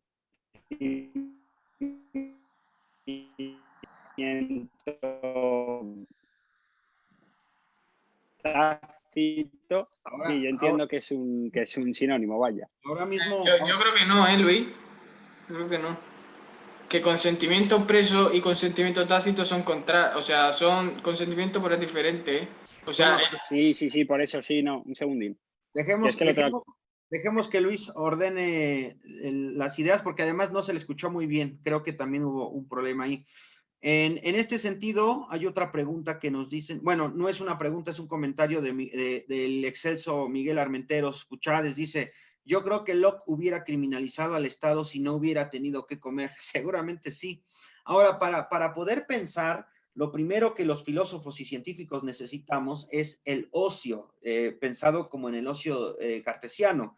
Este ocio que nos permite aislarnos del mundo exterior y poder pensar las verdades del cosmos, por ejemplo. Comenta también Miguel Armenteros, bajo el Estado uno está como en la trinchera, bajo reclutamiento obligatorio. O matas o mueres, pero no quieres estar allí. Efectivamente, estamos en el paredón siempre, como diría el maestro Imre Kertész. Juan José dice que siempre anda pensando en el Barca, Luis, pues seguramente los ejemplos que nos ha puesto son muy de su pensamiento. Y bueno, pues siguen los comentarios de enhorabuena, nos dejan estos comentarios de felicidades. Muchísimas gracias a todos los que nos siguen en el Facebook Live. Y bueno, ahora partimos ya, porque como siempre digo en las conferencias, el tiempo apremia y ya se nos ha ido, no queriendo. Ya está, tío. Yo quería hablar más, pero bueno. No.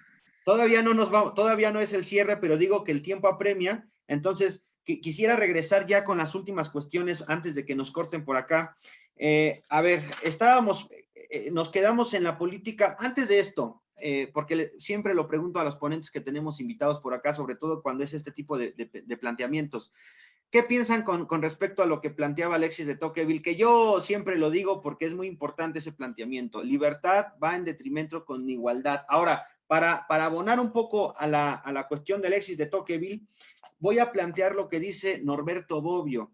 Sin individualismo no hay liberalismo. Nótese usted, Alexis de Tocqueville dice, libertad e igualdad, una va en detrimento de la otra. Si tú quieres igualdad, no puedes tener libertad. Si tú quieres libertad, no puedes tener igualdad. Y Norberto Bobbio plantea, sin individualismo no hay liberalismo. Por tanto, ¿qué podríamos decir? Luis, ahora sí te damos la palabra. Sí, sigues sin micrófono.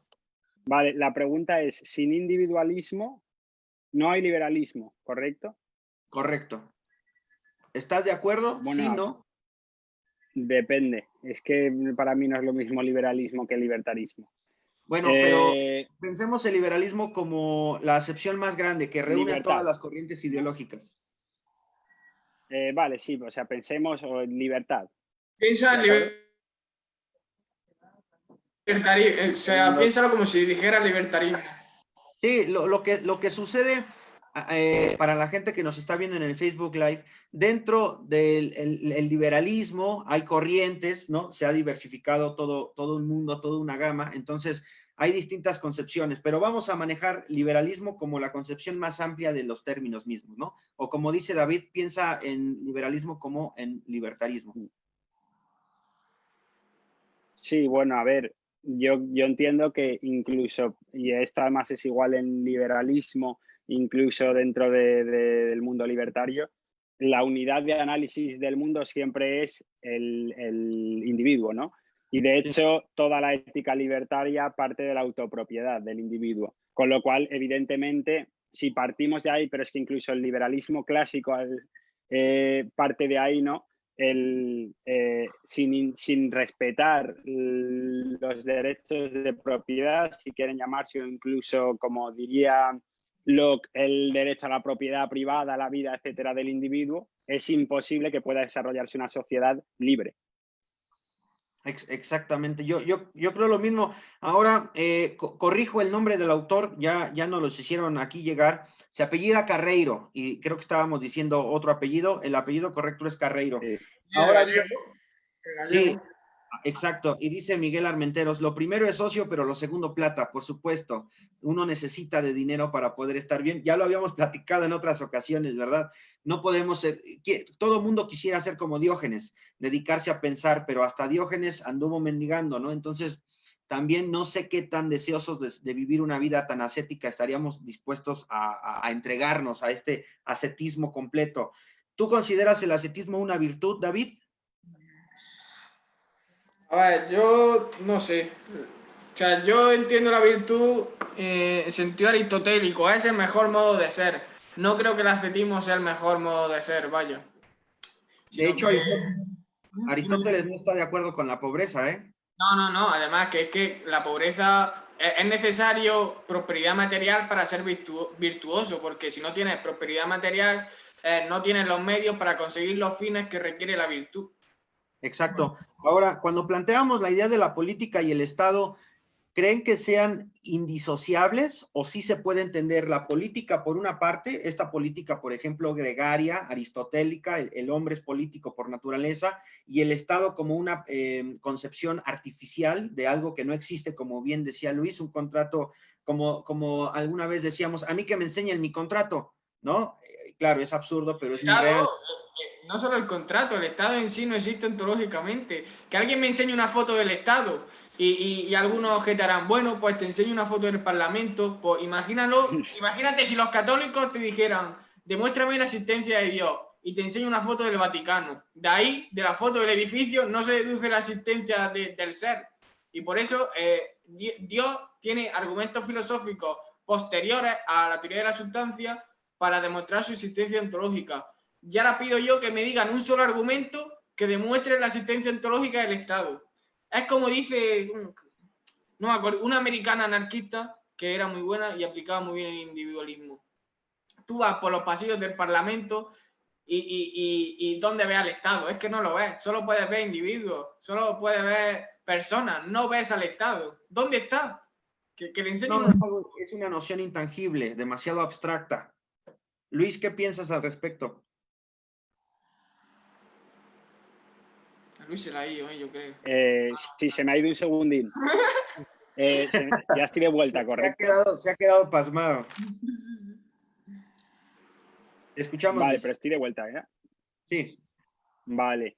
Un segundo, es que me está yendo bastante inestable esto. Juan, A ver, la pregunta era la original, ¿correcto? sí. Joder, otra vez. Vale, la pregunta era dividir política y Estado, ¿no? Si pueden ser cuestiones separadas. Bueno, yo entiendo que sí, yo entiendo que la vida, el orden natural es precisamente ausencia de Estado y efectivamente el hombre es un ser natural, ¿no? Decíais antes incluso de Hobbes,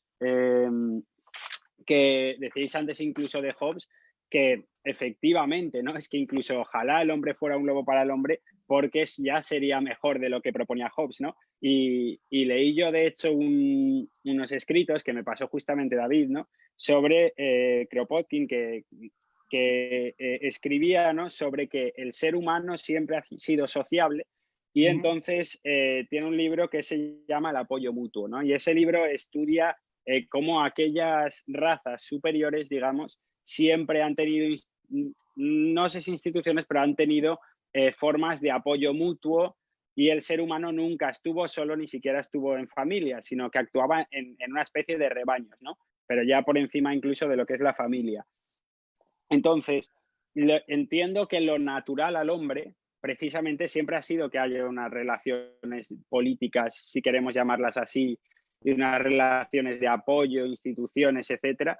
Y ese es precisamente el orden natural, el orden espontáneo y la voluntad que nosotros defendemos frente precisamente a todo lo contrario que es el Estado, que es legitimar la violencia, legitimar la coacción y, por desgracia, parece ser que es la única forma de política que hay. Y no es verdad. Yo creo que es el viejo mito de esto de que el Estado hace el orden y de que el Estado ordena, ¿no? Y precisamente el orden que existía antes del Estado era el orden espontáneo, ¿no? Esto que ya llama Hayek. Y entonces, si unimos el orden espontáneo a la teoría predatoria del Estado es la primera intervención del poder político al orden espontáneo. Es decir, no es el orden, no, el poder político no hace el orden, el poder político desordena el orden espontáneo que había antes de su existencia. Lo que pasa que debemos de asimilar un paradigma esencial. Así como existe el orden, existe el caos, y sin el caos no puede existir el orden. Entonces, el orden y el caos son tan necesarios que incluso se encuentran ya bajo el auspicio de la termodinámica. Sin embargo, me parece completamente absurdo cuando ciertas personas quieren, mediante una fórmula única, definir todo lo que se tiene alrededor. Definir toda una verdad con una sola fórmula me parece sumamente arrogante, me parece incluso una concepción que está cargada de un axioma imposible, que es la cognoscibilidad del todo. No podemos comprender el todo, por tanto, una sola ecuación, una sola fórmula, un solo paradigma no nos puede determinar el todo, ¿me explico? Ahora bien, lo primero que podríamos ir concluyendo, se sigue estudiando completamente a Rousseau, se sigue estudiando completamente la Revolución Francesa 1789, pero desde su posición, Luis, David, ¿qué pueden plantear como conclusiones? Si el contractualismo ya está superado, ¿por qué no se enseña en las academias? Pregunto yo. ¿Por qué creen que el contractualismo se sigue enseñando demasiado y no se enseña la desmitificación del contrato? Bueno, yo creo que es de respuesta muy simple. A ver, vamos a ver, en la mayoría de países es obligatorio ir a la educación estatal y si no es estatal, incluso privada, bajo los criterios, ¿no?, de la estatal. Luego, me parece algo tremendamente lógico que lo que se enseña, y esto lo explica muy bien, por ejemplo, el profesor Bastos, que lo que se enseña en el colegio es historia del Estado, lengua del Estado, geografía del Estado. Sí. Claro, ¿no? Entonces, claro, si al final el control de la educación lo tiene, aunque sea en su gran mayoría el Estado, mucha gente va a trabajar para el Estado, etcétera, qué menos que desde el propio Estado intentar legitimar su existencia, ¿no? Y silenciar a quienes exponen la realidad que hay detrás. Pero justo lo que podemos hacer es eso. Como nosotros el día de mañana seguramente seremos los próximos formadores de profesionistas, que nosotros seamos los que desde las academias desmitifiquemos el contrato. Y lo estamos haciendo. Gramsciano libertario. ¿Mande? Gramsciano libertario vamos a tener que ser. Dice Miguel, porque es un adoctrinamiento estatal, efectivamente, ¿no? Las academias te enseñan lo que quieren que sepas. Pero es que no solo ya en primaria, en secundaria, es que en la universidad igual. O sea, es que de liberalismo o libertarismo, de Locke no se pasa. O sea, más allá de Locke, está como cerrado con llave, está prohibido entrar ahí y hablar de eso. Vamos, que es que tú nombras a Hayek y la gente pues, se pone nerviosa. Tú dices algo de Rothbard en clase de ética y hasta el profesor se altera y se pone, pero bueno. No, lo que pasa es que tú citas a cualquier autor que acabas de mencionar y uno piensa así, neoliberal. Es alguien neoliberal. Es automático, tienen un chip en el cerebro. Exacto. Que dicen, más allá de Locke, pum, pum, cerrado aquí, caja del neoliberalismo y todo ahí metido. Hay que desmitificarlo. Ahora, hay una crítica que nos hace Juanjo, que no es correcto efectivamente lo que hicimos, pero lo que hicimos fue en un plan didáctico, decir que el liberalismo tiene todas las acepciones de las corrientes. No, lo que hicimos fue algo didáctico. Efectivamente, hay que separar las corrientes del liberalismo para poder entenderlos, porque hay liberalismos más colectivistas que otros, eso es cierto. Ahora, lo que podríamos hacer para un nuevo evento es poder determinar qué tipos de liberalismos hay.